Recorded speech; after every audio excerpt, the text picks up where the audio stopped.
పెళ్లి బ్రహ్మాండంగా జరిపిస్తున్నామని మీరు సంతోషపడుతున్నారే గాని పెళ్లిపీటల మీద కూర్చున్న ఆ పిల్ల సంతోషంగా ఉందో లేదో మీరు గమనించారటయ్యా?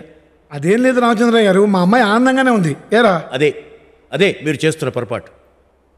అమ్మా కృష్ణవేణి, నీ మనస్సాక్షిగా ఈ పెళ్లి నీకు ఇష్టమో లేదో చెప్పి ఆ తర్వాతే అతని తల మీద జీలకర్ర బెల్లం ఉంచు. రామచంద్రయ్య గారు, అసలు ఏం జరిగిందండి? నిర్భయంగా చెప్పమ్మా, నీకు ఇష్టమేనా?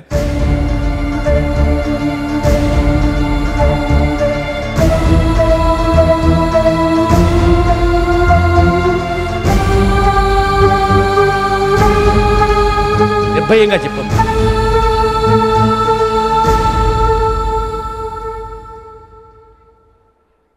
నీకు ఇష్టమేనా? దానికి ఈ పెళ్లి ఇష్టం లేదు బాబు.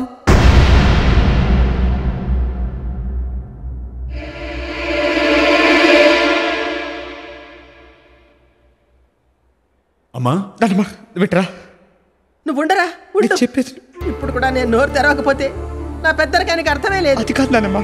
నువ్వు కృష్ణవేణి ప్రేమించుకున్న సంగతి ఎవరికి చెప్పొద్దని నా చేత ఒట్టేయించుకున్నావు, అంతే కదా?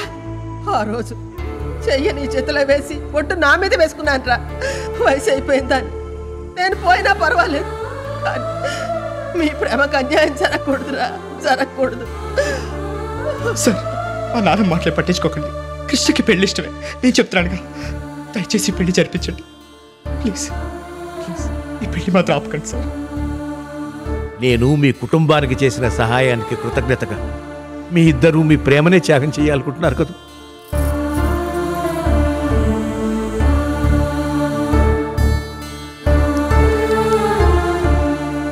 రామ్మ,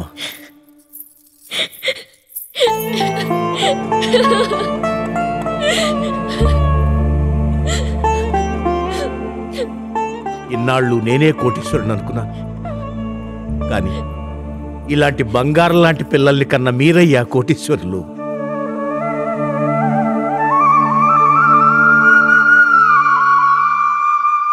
ఈ రోజుల్లో కుర్రాళ్ళు మా తల్లిదండ్రులు ఏమైపోతే మాకే, మా కుటుంబ గౌరవం ఏ గంగలో కలిస్తే మాకే, మా ప్రేమే మాకు ముఖ్యమని పారిపోతుంటే ఈ చిరంజీవులిద్దరూ మీకోసం, మీ సుఖం కోసం వాళ్ళ 100 ఏళ్ల జీవితం ముడుపు కట్టారంటే హ్యాట్స్ ఆఫ్ టు దెమ్.